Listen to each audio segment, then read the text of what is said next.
government, policies, education, economy, social development, amongst others. We're happy to announce today that both the federal government and the organized labor have agreed on an increase on the 62,000 naira minimum wage. Join AYODEJI, AJISOPE and LAFFY on from the dailies every weekday from 9:30 a.m. to 10:30 a.m. on Solutions 93.9 FM as they dive into the headlines with in-depth analysis and feedback from you on different stories from the national dailies. Start your day by gaining fresh perspectives, uncovering the story behind the story, and join the conversation. Because your voice matters. From the dailies, the conversation never stops.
That you are lucky, Orimi son of APC, having satisfied the requirement of the law, is hereby declared the winner and is returned elected.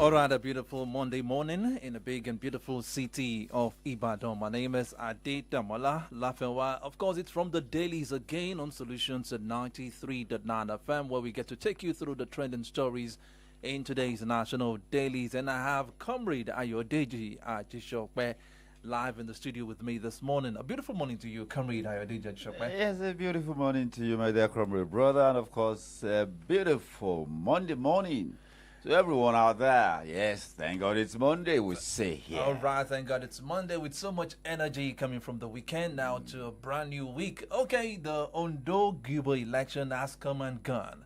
And we just listened to the announcement being made, the official announcement of the winner of that election in the person of Lucky Orimi-san.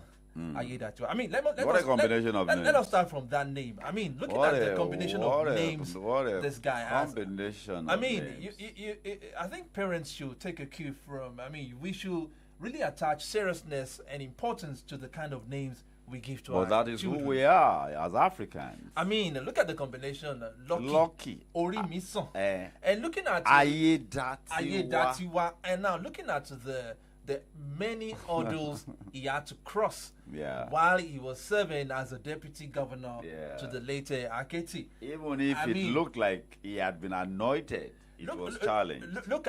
Yes, I mean, even if he had been destined to be at that position, look at the many hurdles he had to go through, and he remains the last man standing. And today is the governor-elect of Ondo Is both State. governor and governor-elect. Both governor-elect and the incumbent governor. Now, looking at the election critically, Ondo election, his emergence as a winner, did it come to you as a surprise? Not at all, not at all. Why? I said it repeatedly here and elsewhere that Ajayi was a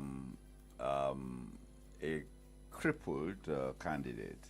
his personality, and he was running on a depleted platform. What were the things that worked against Ajayi, the PDP? Ajayi because, was... I mean, 18 local governments, everything cleared. By the APC, Ajayi and had it become... was a landslide victory. 366,781 113 to or so. 117,000. A margin of almost about 100,000 or so. You see, it was clear that Ajayi was a contentious personality, if not a cantankerous one. He had issues with Aketi. I keep saying these things. When you don't make a man that is ambitious or very, it's not absolutely nothing bad in being ambitious. Because Lucky Aiyedatiwa has been ambitious too. Oh, yeah, but I mean, I think he stood under the radar until he had to come out first. Ajayi was, he's a contentious personality. He fought, struggled with Aketi. Of course, Aketi was unable to get him impeached because he's a politician of note too. He was unable to get him impeached, and then he left for PDP. And when he didn't get the PDP ticket, he moved to ZLP. Now, what did he do in that regard? He depleted, you know, the forces that could have rallied for Jegede, and that was their second attempt of Jegede, and of course, Jegede never ran for governorship again. And you know, politicians, you know, I keep studying Nigeria's political landscape. People don't have convictions. Okay, I lose this time around. There's always another time. Where did I falter? What did I do good? Let's consolidate against the next round of primaries or whatever.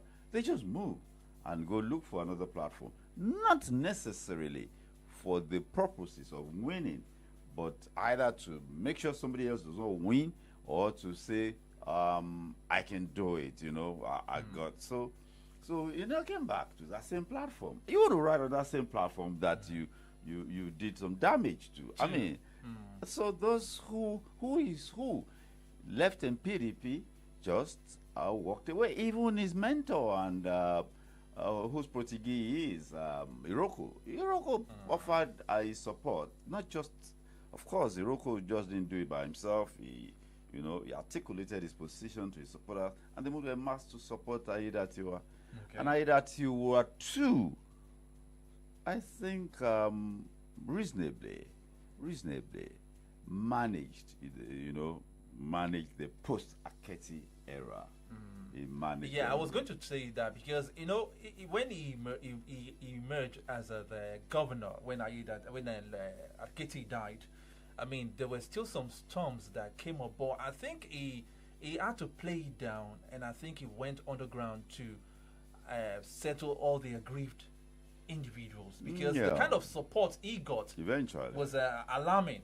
Yeah, it was alarming, and nobody expected that even the camp of Aketi could give him that support. He did some pacification. Now, are we going to say that this election is a true will of the people of Ondo? Because he granted an interview talking about the governor, Lucky Aiyedatiwa. He granted the governor immediately after the election winner. He has said so. He has said that much. Okay, let's take a listen at what Lucky Aiyedatiwa had to say after he was announced the winner of the election.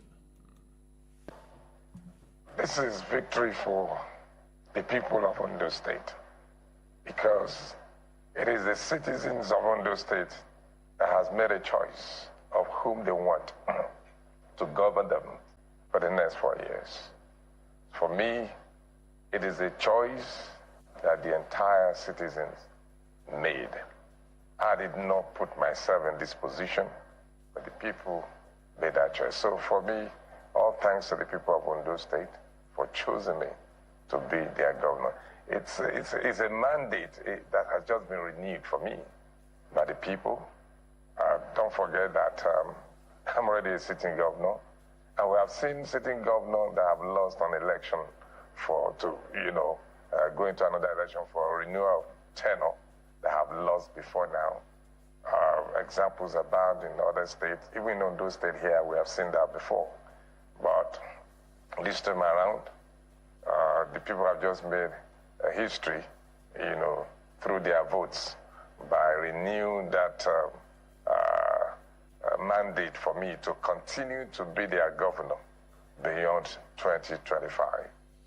Okay, Lucky Orimisan that you were there.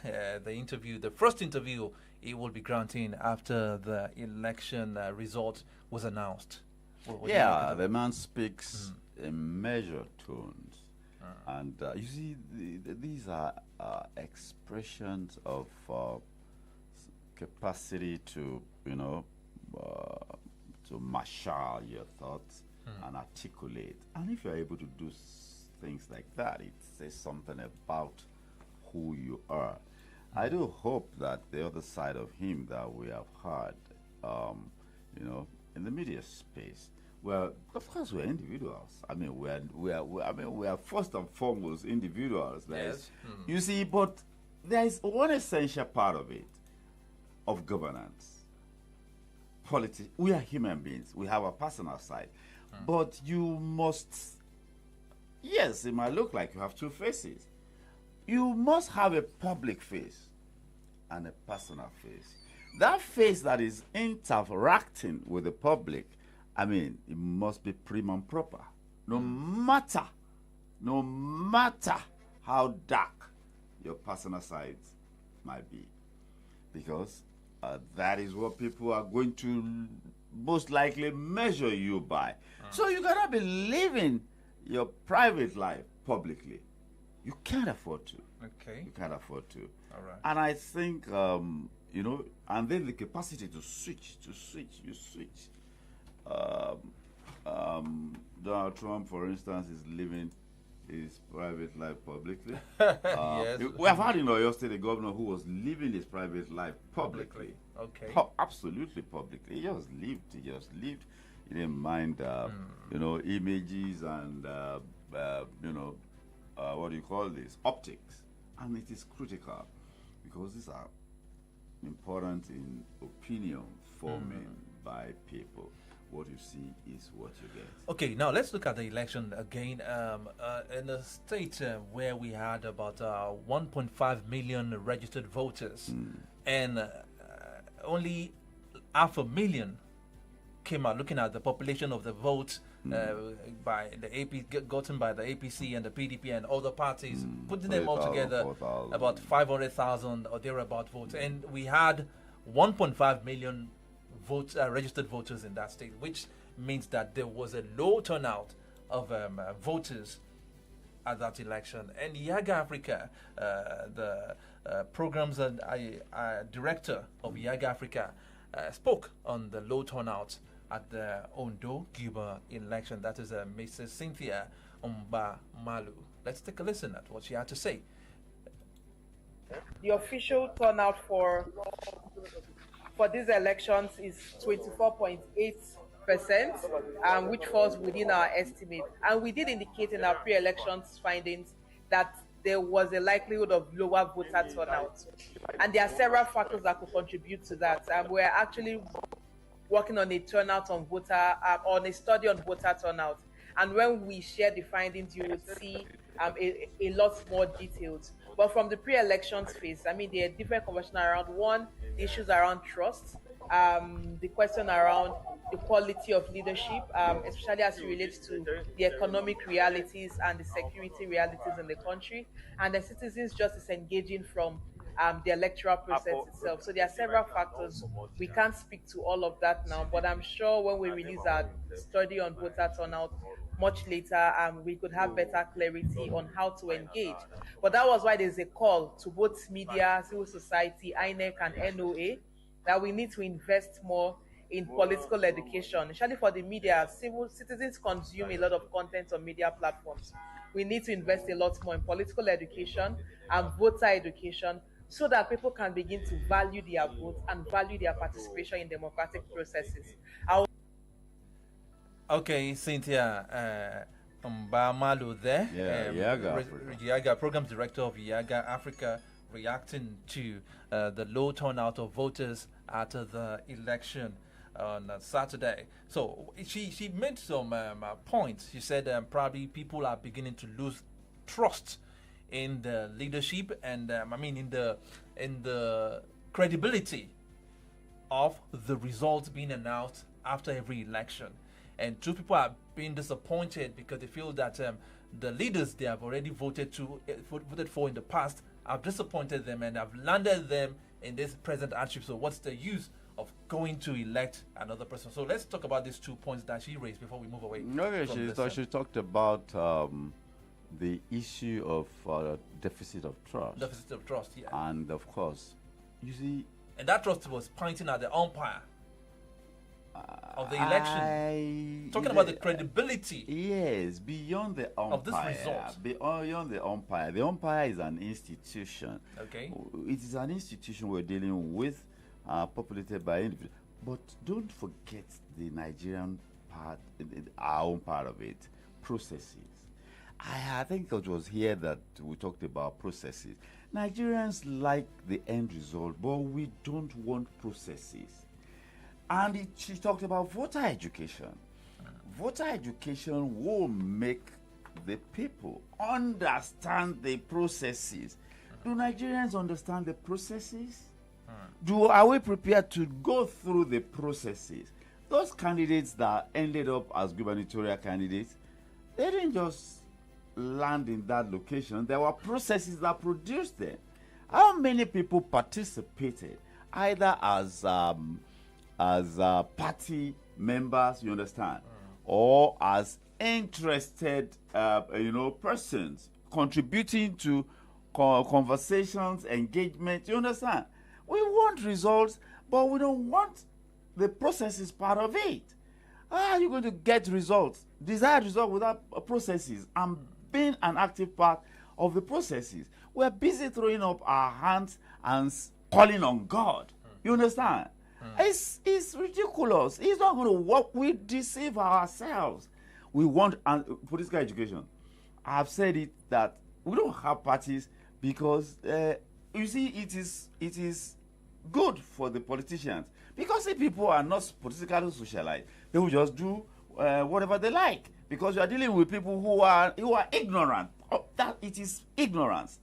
Honestly, when you don't know the processes, you don't know what it takes. Talking about the electorate, right? Yes. Okay. It is ignorance. The society at large, not even just the electorate, all of us. It is ignorance. So you play on that. If you don't know, you don't know. What you don't know, you don't know. They can give you anything, you just take it. I mean, if not for ignorance and a terrible, terrible, crass ignorance, how can people in Ekiti State, for that matter, it is voters that were looking around and say, where are the people that will buy our votes? Isn't that crazy? Talking about the last election that... yes, isn't that crazy? Did you hear about that in 1979? Did you hear that about that in 1993? Did you even hear about that in people? I mean, for God's sake. So what went wrong? What went wrong? Because there's no. I'm not going to talk about corruption. I'm not going to be talking about the depreciation of values. No, it is because people are not properly educated. I'm not talking about school education, political socialization, political education. It's not. People. I was speaking to a 16-year-old girl that has graduated from secondary school yesterday night. And but some will blame this on the high level of poverty in the land. Don't stop talking this poverty. See, you spoke about the 70s, the elections held in the 70s. In 1999. In the 90s, that we didn't have this issue of vote buying where people... I didn't say that was no vote buying, no. That was inducement. It wasn't as prominent as we have in it now. It wasn't as brazen as this. The last Ekiti governorship election, we saw people saying that, okay, I want to loan some would you. For us to go there and vote for them. I mean, look at we have degraded into that. So what went wrong? Look, I'm not going to be saying hunger or whatever. Poverty has been weaponized. There had always been hunger. There had always been poverty. You understand? But I think, I'm not going to say the degradation of our body. It is political socialization and voter education. You knew parties. There were parties. Clearly defined and delineated parties. You know which party stood for. You understand the values, and you align with values. You align with their vision. Do we still have parties that have values and well spelled out visions today?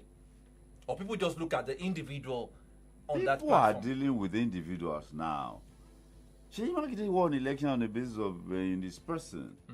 And then they call the factors of after Ajimobi. So most of our political parties now don't really have a well spelled out values and visions that we electorate can It's the look same person at. that wrote the constitution and manifestos of PDP, that wrote that of AMPP and whatever APC has now, a little bit of additional ideas. You see, okay, I'll give you an example. In Oyo State, you have PDP, Abi. In Osun State, you have PDP. Does it look like They're from the same party. they are from the same Their party style and of on the same- governance and on and the same their page, policies and everything. and on the same page? I get your For point now. God's sake, I mean, everybody's just doing what they like. But individual, your state. What did he call it? It was a roadmap for accelerated development. That is the governor's personal development plan for the vision for the state. Not that stakeholders sat somewhere and articulated what your state needs. You understand? Yes, we now have, they will go around, what do the people need and all of that. And then they put, after his own personal vision was articulated, and he now called some people, they call them stakeholders, and then the 25-year development plan for your state. You understand? People are doing pay-as-you-go development, Pay-as-you-go. We do yearly budget. When last did you hear about, except when we hear, do you know the content?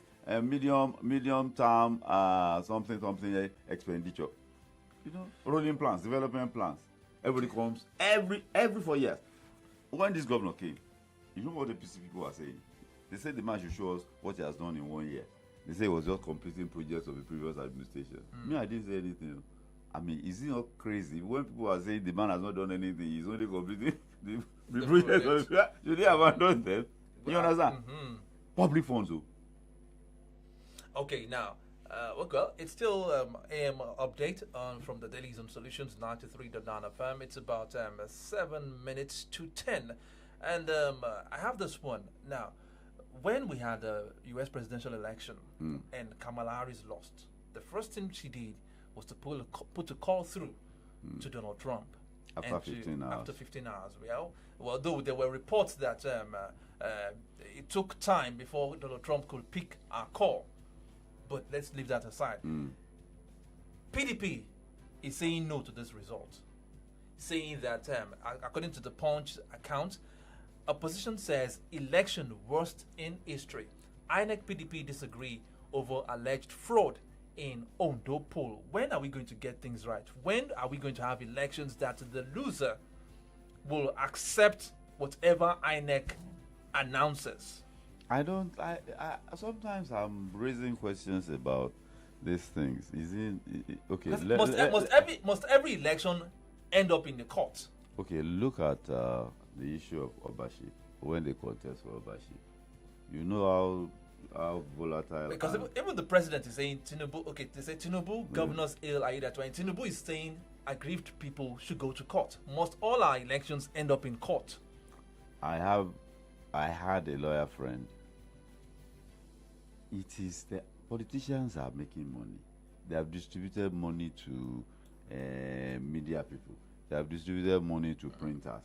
They have distributed money to the electorate. They have distributed money to everybody. Even lawyers have their own piece of the action. It is the season of lawyers, Why is it only peculiar to Nigeria's democracy? The kind of even in other African countries, we hardly hear this. That is how going to the court. That is what. Okay, was it like this before? And the court will now be the one to decide who wins or who loses. Beyond the elections, what about the inter and intra-party affairs? Party processes, multiplicity of cases, even about. Did we hear about such things before? Everything, nomination, it ends up in court. Everything, certificate, even names. Even this I think it was the Labour Party that had this particular case, this Ondo election, that last minute A name was removed. Over less than 12 hours too. A name was removed from that from the INEC list. So, who is And doing decided that? by the court. Now, if they were parties, you understand? If they were actually political parties, wouldn't the internal party mechanisms of the party dealt with or resolve those issues? You understand? If they were political parties and those people have a common interest, you understand? That is why they are domiciled in the party.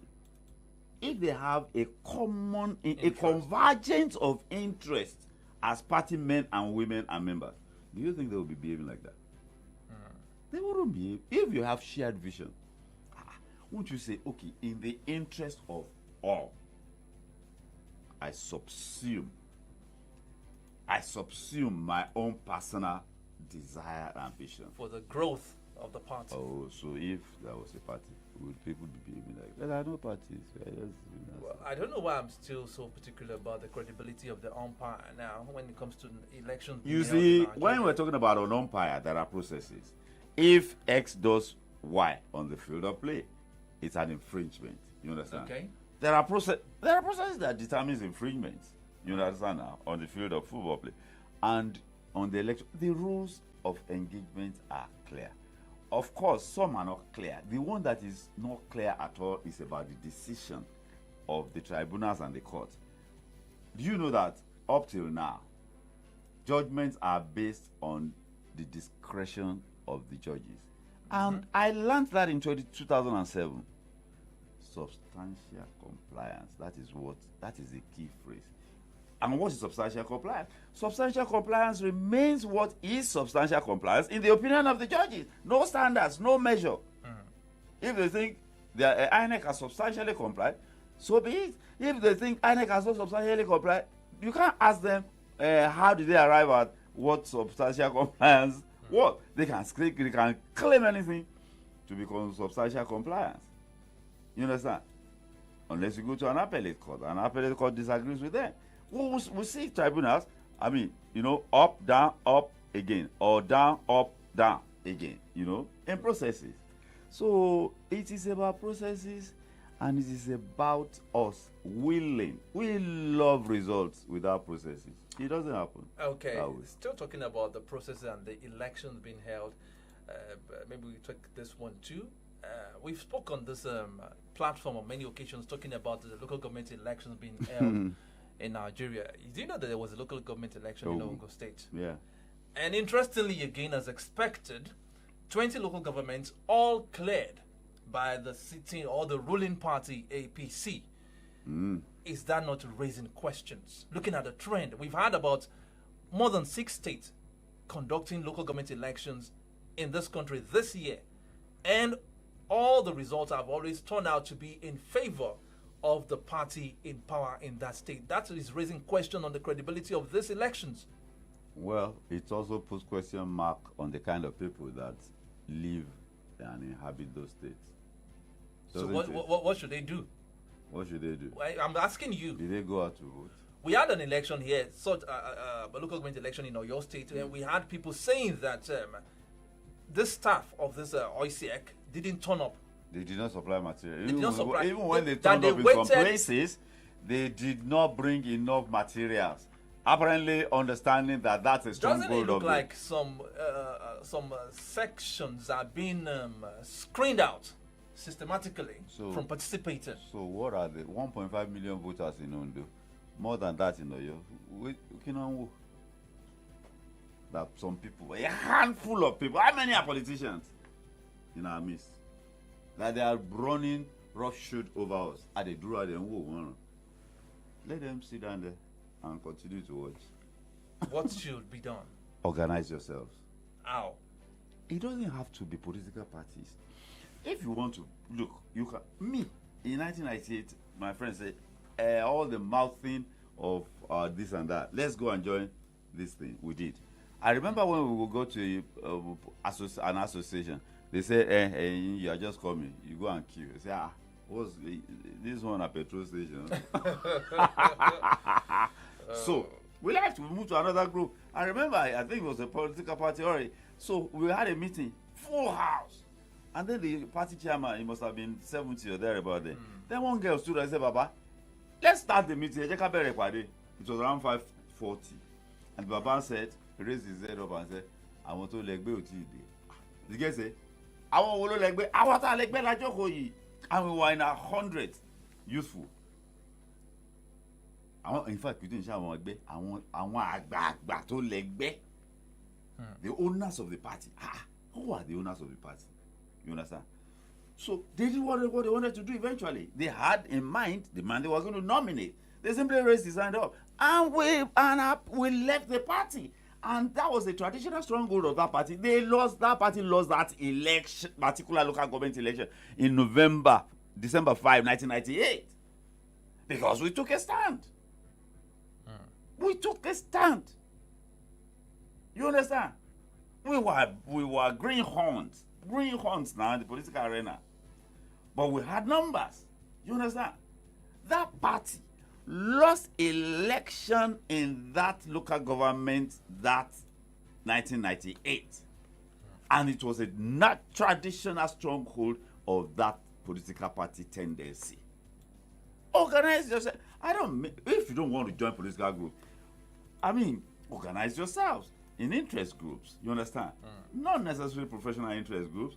This is it. You're organized. If you don't organize yourself, there will be turncoats. You understand? Every revolution. I'm not talking about one guy will come here and he say, he's a youth. He will say all this nonsense that Nigerian youths are talking about. The first thing we need is mental revolution. All these things. I listen. I'm a radio person. I listen to what people say. They throw up their hands. They call on God. They are saying, let them continue. God is watching. No? Isn't that foolish? God is watching. And I say, what God has empowered you to do, He's not going to do it for you. They put money in your account. You have a debit machine. You say you are hungry. Should you will go and access me. Abi? Let us wait. Let us continue. They are even talking, that's how we will do again in 2027. The man will win. They are stealing our money. If somebody is stealing your money, what do you do? Okay, let's digress a bit from election stories now. Let's talk about this VAT tax reforms has been instituted by the Tinubu administration. Is generating so many controversies, especially with the northern governors. It's not going down well with the northern governors. And there's somebody here saying that Abdul Razak, the spokesman, he said governors are threatening reps over Tinubu VAT bill. Why are the governors, the northern governors, so opposed to this tax reforms? Well, they highlighted the VAT thing. I think that's the major one that they're against. And they said it will take away from the revenue. Their people. Politicians will always say, my people. So, of all I see, and I think, remember, some northern governors, some northern leaders, Atiku said it once, Sanusi has said it, and I think the Sultan referenced it, that what has the North got to show for the leadership years of Gawan 9 years? What has the North got to show for the years of Shehu Shagari, Buhari, head of state, and then Babangida and Abacha? And in terms of development of the people, so they say to be impoverish their people. It is the handout federalism, fiscal federalism. And Senator Ali Ndume is one of those agitating against this bill. I saw a particular clip where he was making a statement that Lagos is trying to colonize the North. Because he has never been on the same page with President Tinubu. He feels that everything Tinubu does is anti the North, you are anti-North. You are a student of history. Yeah.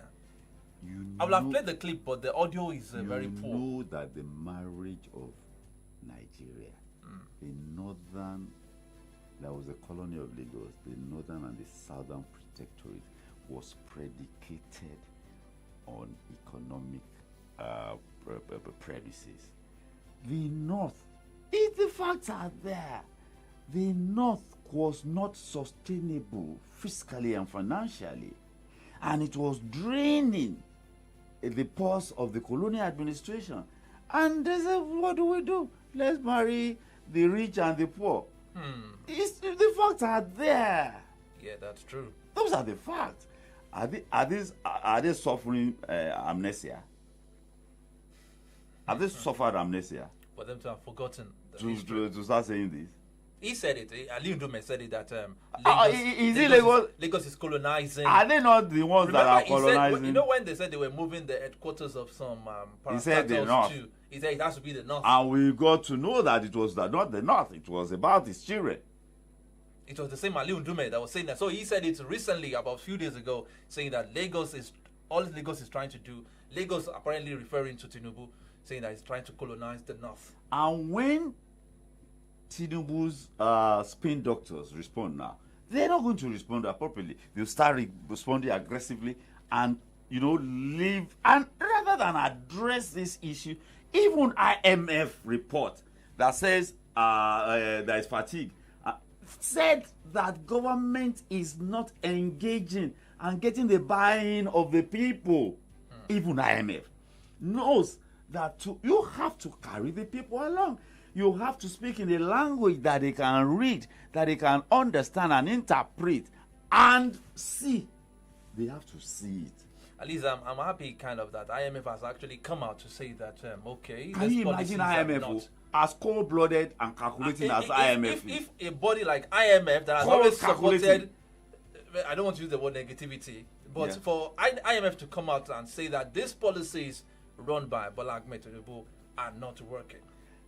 And highlighted one fact as critical: the buying of the people. Of the people, that even people are not buying into the policies. No, they are not approaching it with a strategy of getting the people. Even if I'm going to sell you poison, I can get your buying. Definitely. Maybe I'll put the poison with chocolate. Make it look attractive to me.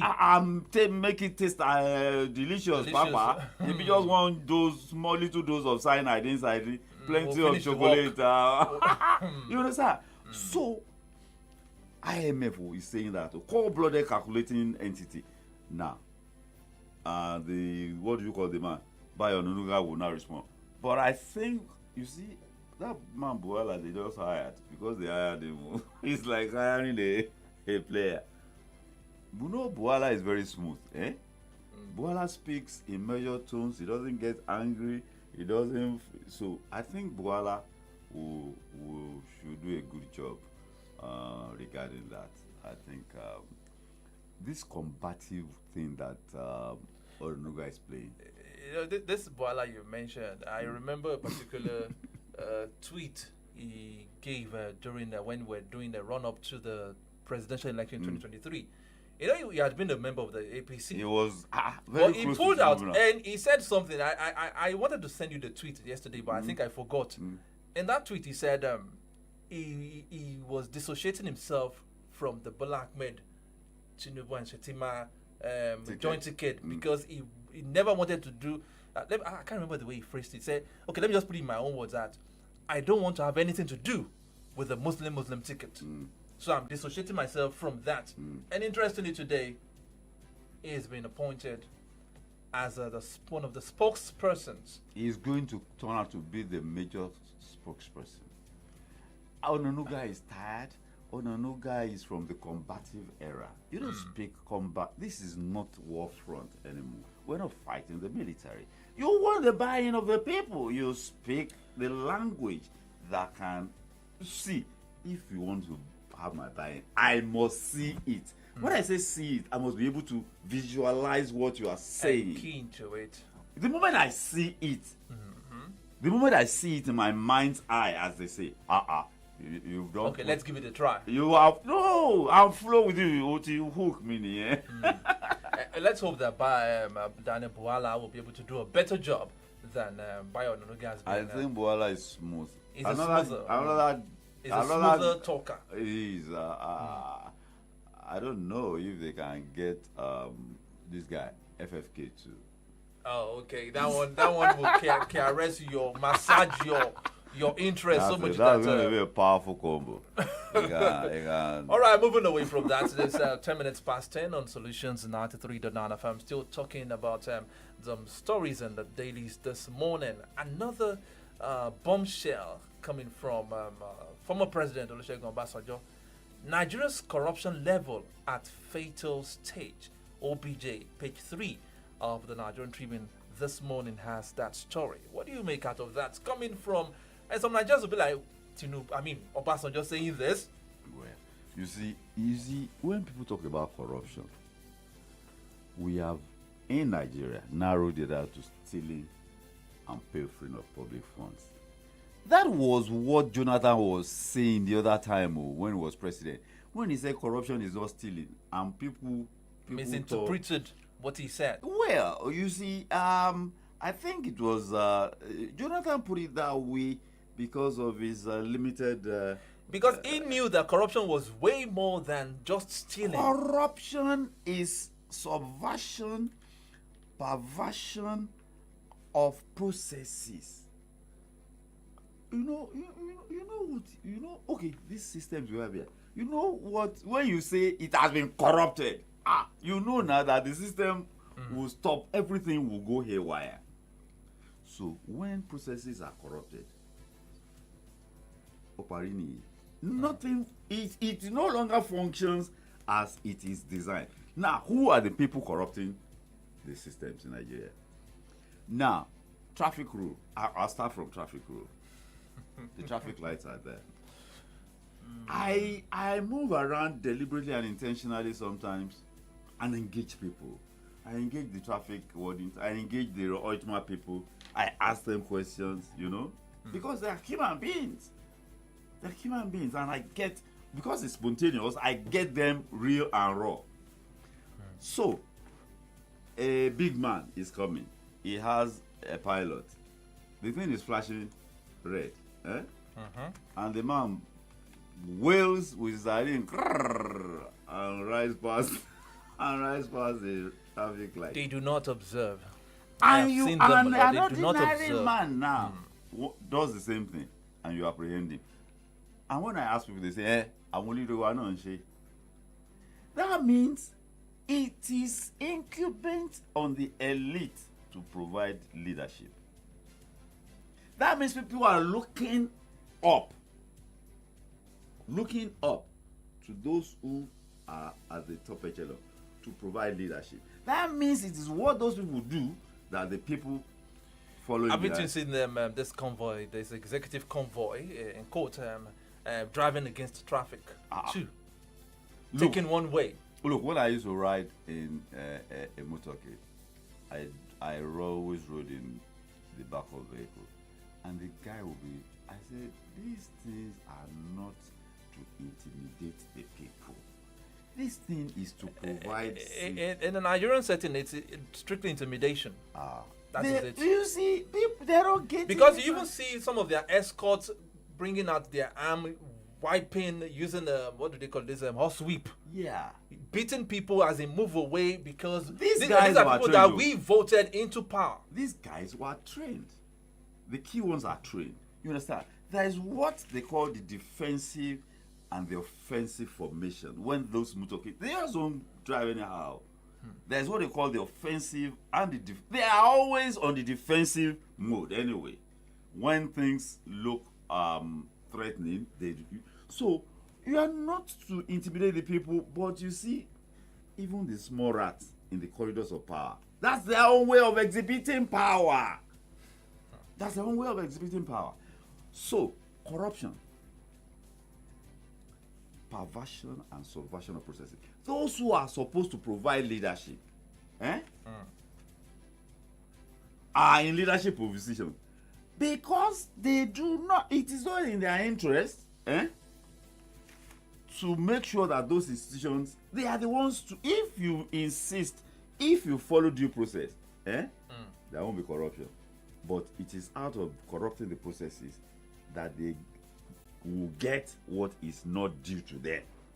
You understand? And when you want to get what is not due to you, you will subvert and corrupt the processes. So when you have done that, what else? Everybody else is doing it now. Everybody else will do it because there's no way you're going to do it and others are not going to see. So, okay, let me give you an instance. Every year, the Auditor General submits a report to the National Assembly, and it is blown up in the paper. So they don't retire the hundreds of billions. They don't retire it. The same money is missing. The same money has been stolen.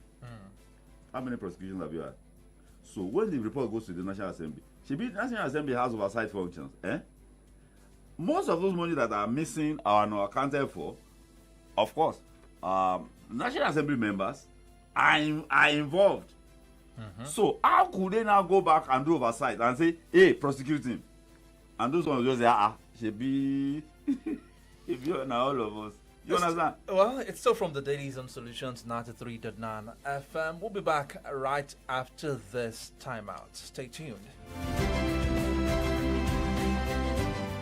There is a place full of comfort, so beautiful with serene environment, good ambience for relaxation, complimentary breakfast, free internet service, and 24 hours electricity supply with maximum security guaranteed. No doubt about it. This is heaven on earth. This is Channel 8. Visit us at number 9 Babijo Street off Laduke Akintola Street, Ikolaba, Bodija, Ibadan, Oyo State. Telephone 0909-5180-592 or 0802-3099-414. Email info@channel8.com.ng. Website www.channel8.com.ng. Channel 8 Premium Hotel. Hospitality redefined.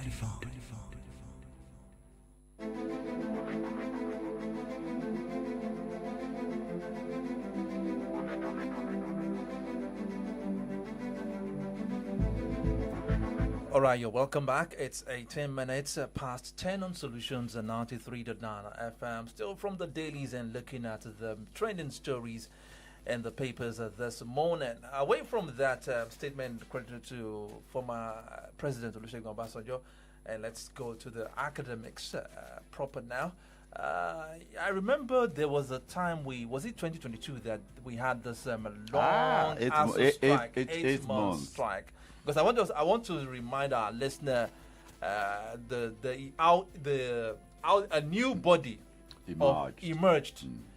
There was a prolonged strike, 8 months or thereabouts, and the federal government kept on asking ASU to resume. ASU said no then, and all of a sudden, we heard in the news that there was another body of university lecturers gathering up and teaming up to form another union. And immediately, even while the strike was on, they were registered and they became approved and known as CONWA, that's the Congress of University Academics.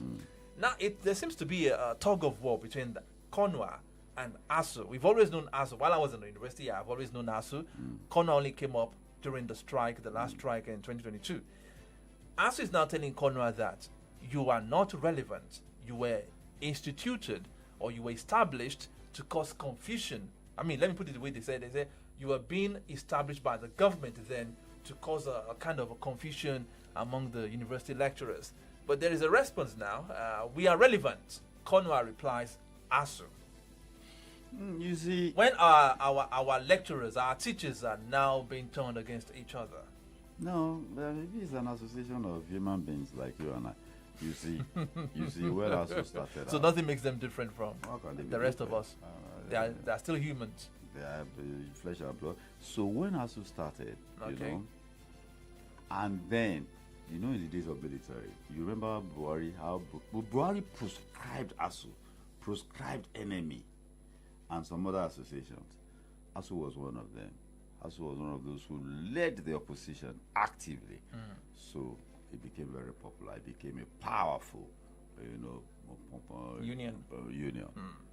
Now, as things went on, some people, not some people, quite a number of people were not particularly happy the way ASU was being run and the approach of ASU to issues. They thought radical extremists and okay, yes, in the mold of my sister's husband, Professor Omoto Yolurudi. They were the ones, the body, soul, and spirit of ASU that So they took the back seat. Some of those people took the back seat. And they were not few, they were many. And then the tool of the tool of strike as the sole singular weapon. Some thought that, and you see how it failed spectacularly. It was a spectacular. See, even as you knew that tool had become weakened and ineffective, they had to set up a committee. Towards the tail end of the strike, if you remember, they had to set up a strategy committee. That was long overdue. So that thing failed spectacularly. When government just did an ambush, went to industrial court, and the court said they should go back to work, they went back to work dejected, disillusioned, and dispirited. And of course, that's going to affect their output. Now, in that process, multiplicity of opinion. Conway came out. What's the problem with that? Look, okay, what did Conway say is his vision and objective? Maybe it is welfare of university lecturers. Also, the vibrancy. They cannot say they are not for vibrancy of universities. They cannot say they are not. I mean, it is all in the interest of the university system that they will be in pursuit of. It's just a matter of, strategy. You understand? Vision certainly will be the same. But strategies that accomplish it, then you are free to join whichever one you align with in the strategy. Why do we have multiplicity of political parties? So why is ASU now? Do we say ASU is envious, kind of? Well, ASU knows that. I think that would be an encouragement for us to change or moderate or revise their strategy. Certainly, or else people have options. People must have options now. People have options now. People must have options. Why do we have multi-party democracy? Why don't they want to have multi-union? Okay, now I see why Conway is telling ASU to face realities that they have come to stay. Yes, now, multi-party democracy. We even have 2 major labor centers. For God's sake. So what? All right, comrade, that's the much we can take today. We're back again tomorrow morning. Thank you very much, comrade AYODEJI AJISOPE. It's always an interesting time with you on this platform. Believe you me, same here. And of course, it is what you take out of me that comes out. All right, thank you very much, sir. Wish you a very wonderful week ahead. And I wish you same too. And I wish our listeners and viewers, and I wish the people out there, like you call it, Money making Monday. Yeah. Okay. God bless you and bless our union. All right, that's the wrap for today. My name is Ade Dambola LAFFY. I'll be back again tomorrow morning for a fresh edition of From the Daily, serving you hot and fresh from your number one radio dial, Solutions at 93.9 FM. Like Comrade AYODEJI AJISOPE just said, go out there and make all the money so that we can make it a money-making Monday. Good morning once again. Ojo Ajilin, you don't forget.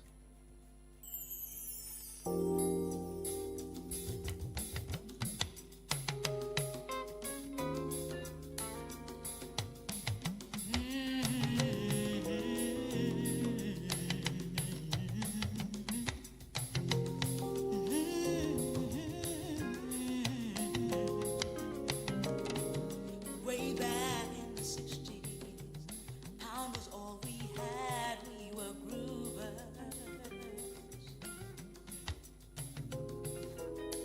Motor today once again with my band, the 5 and 6, talk about oil boom and men of caliber.